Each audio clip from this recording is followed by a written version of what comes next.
I knew my sister hated me, but I didn't know how far she'd go until she shoved my birthday present across the table and laughed.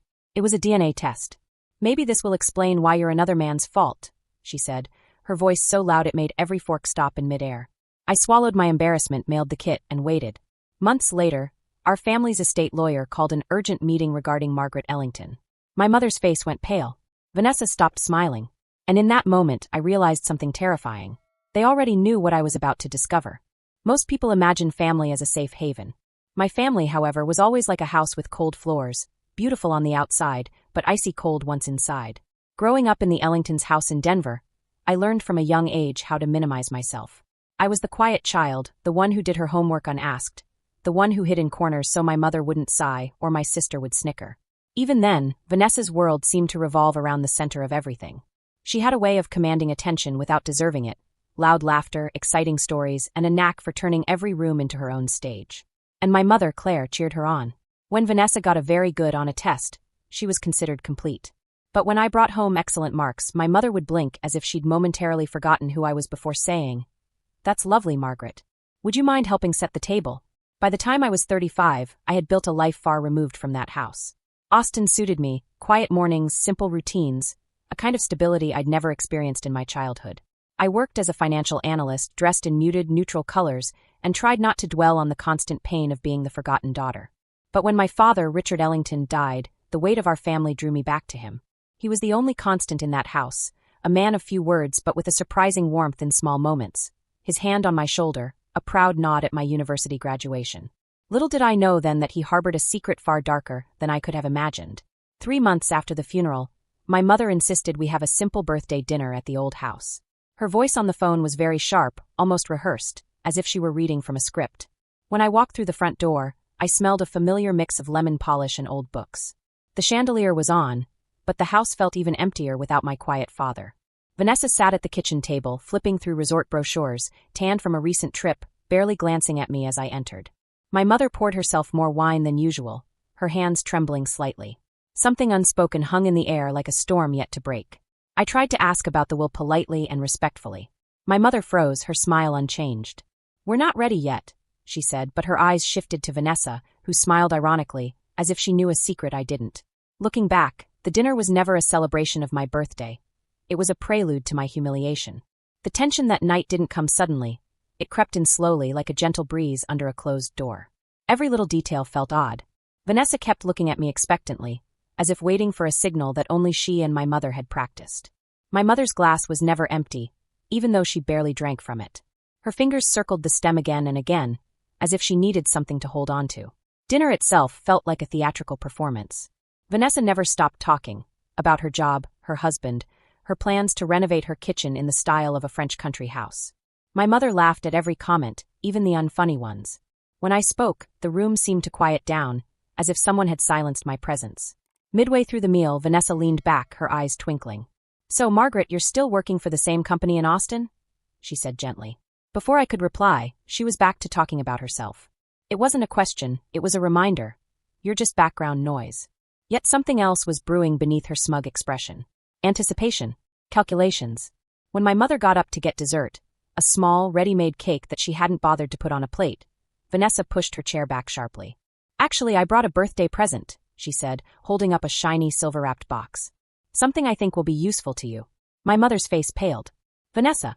But Vanessa ignored her, pushing the box across the table toward me, as if it contained a manual, not a gift.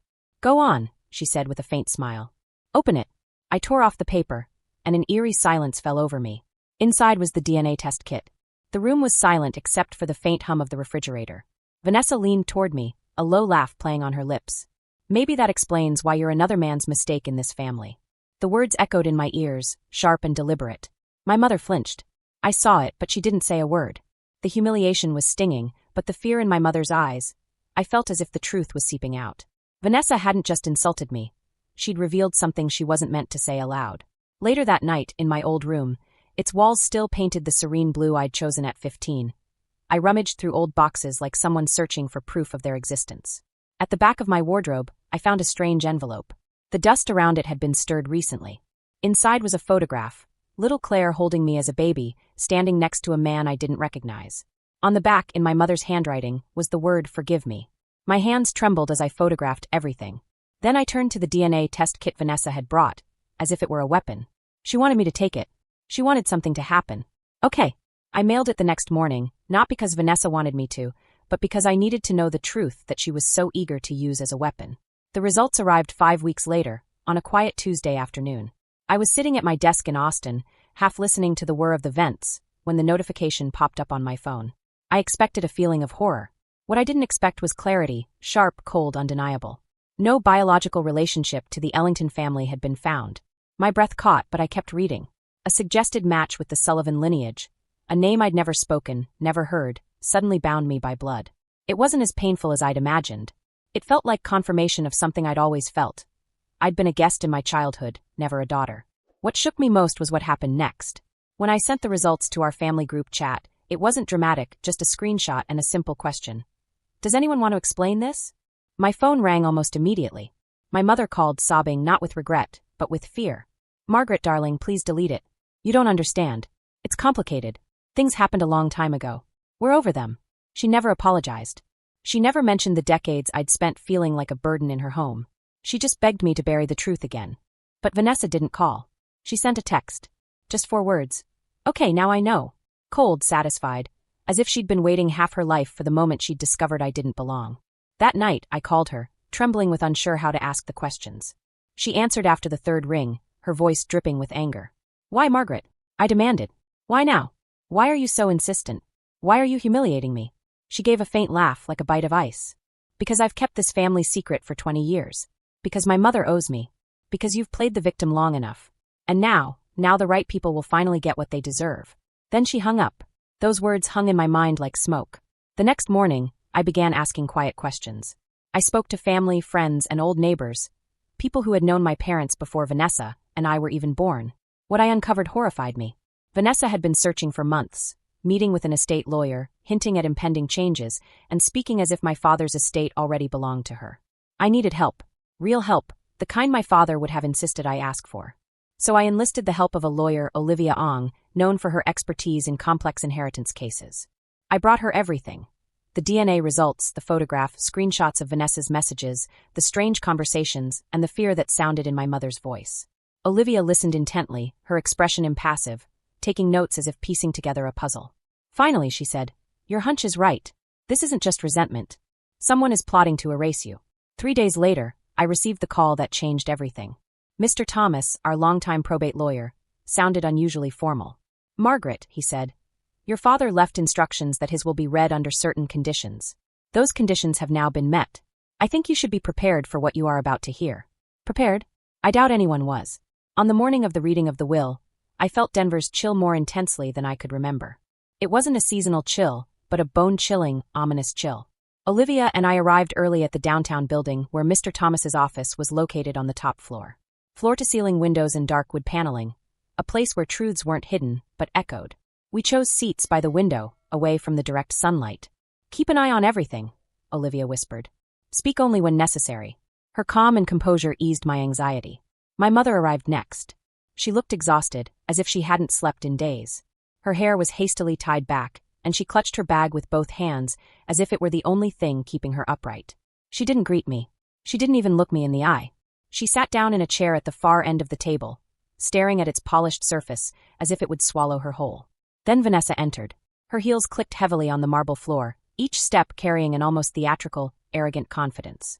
She wore a sumptuous suit, cream-colored, impeccably tailored, and heavy makeup that made her look even sharper and more powerful. And of course, she had brought her own lawyer, a man I recognized from the billboards advertising aggressive estate cases. Vanessa gave me a slow smile, one corner of her face raised higher than the other. Margaret, she said, as if greeting someone completely unrelated, but her eyes gleamed with expectation. She already believed she had won. Mr. Thomas finally entered, carrying a thick file. He moved with deliberate quietness, as if aware of the weight of what he was about to say. When he reached the head of the table, he placed his hand on the file and looked at us one by one. Before we begin, he said, I should point out that Richard Ellington left clear instructions for how this reading should proceed. He anticipated complications. Everything I am about to share with you has been prepared with full knowledge of circumstances that some of you may find surprising. Vanessa's wry smile faded. Thomas opened the file and began to read the will. I, Richard Robert Ellington, declare this to be my last will and testament. I bequeath 70% of my estate, including the family home, investment accounts and assets, to my daughter Margaret Ellington. The room fell silent as suddenly as a thunderbolt. Vanessa jumped up and shouted, "She's not his daughter. We have the DNA proof. She has no legal right." Thomas held up his hand and said, "Please sit down. There's more." She sat down reluctantly, though her jaw was so clenched I thought she might break a tooth. Thomas continued reading. "I've known since Margaret was 2 that she isn't my biological daughter. Nevertheless, I chose to raise her. I choose to leave her my legacy because she alone has proven herself worthy of it. This decision needs no further endorsement." Vanessa's face paled and turned a dull gray. Her mother closed her eyes, her features hardening with pain. But Thomas wasn't finished. 8 months before his death, Mr. Ellington hired a private investigator to document any attempts to tamper with or interfere with his estate. The investigator gathered substantial evidence. He placed a stack of documents on the table.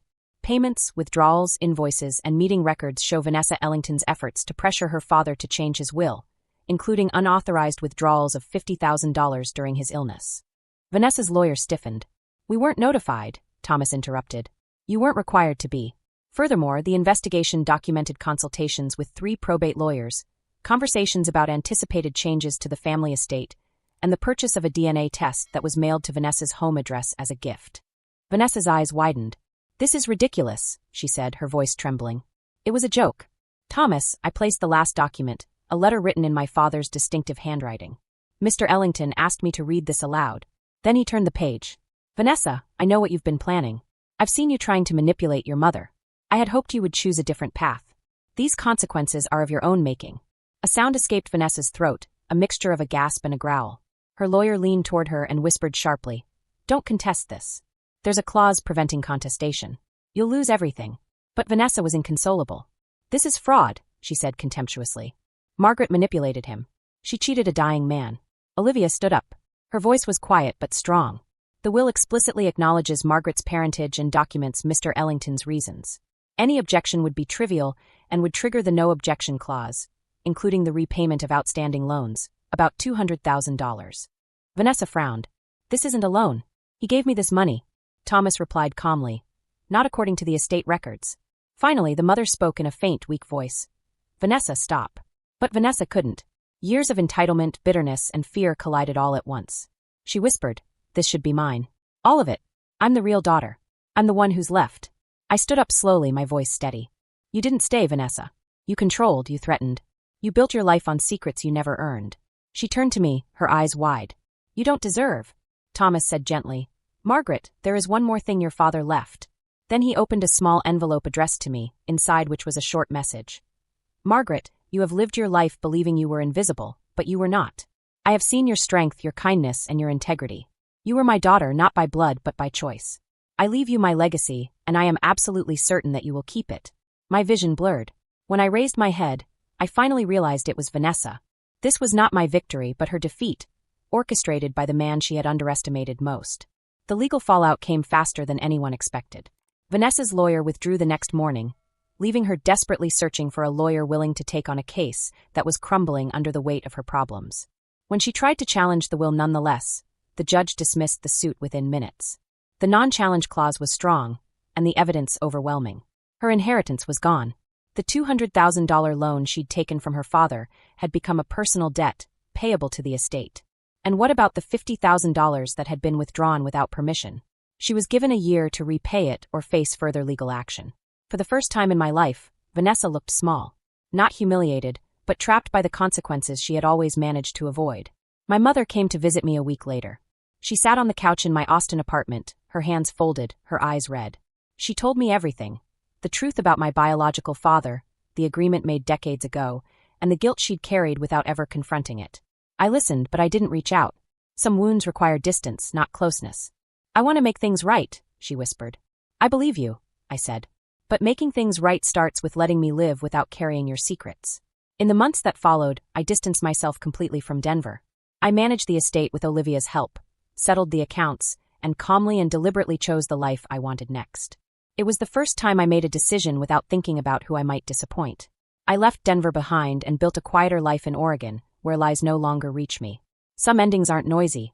They're They're simply choosing peace over pain.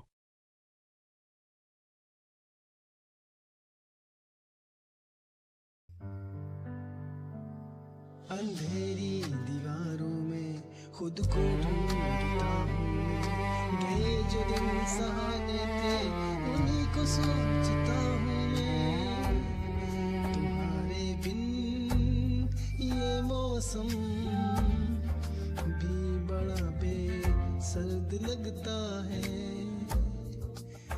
दिल का हर एक कोना अब बहुत ही दूर भरता है अंधेरी दीवारों में खुद को ढूंढता हूँ मैं ये जो दिन सुहाने थे उन्हीं को सोचता हूँ मैं तुम्हारे बिन ये मौसम भी बड़ा सर्द लगता है दिल का हर एक कोना बहुत ही दर्द भरता है मेरे साए भी मुझसे अब जुदा होने को कहते हैं तुझे खोने की राहों में ये आंसू बहने लगते हैं कहाँ जाऊं कहाँ ढूंढूं मेरा वो साजो सामा तो मेरी हर एक तमन्ना तू मेरी रूह का मका तू लकीरों में नहीं लिखा जो तुमने ख्वाब देखा था वफा की इस कहानी में फकत एक गम ही लिखा था सितारों से भी पूछता है पता तेरा कहाँ होगा मगर खामोश है दुनिया कहाँ मेरा जहाँ होगा बस एक बार मुड़ के देख ले मेरी बेबसी की सूरत मुझे है आज भी तेरी वफा की सख्त जरूरत साए मेरे तन्हा सफर बस रह गया दर्द का असर साए मेरे तन्हा सफर बस रह गया दर्द का असर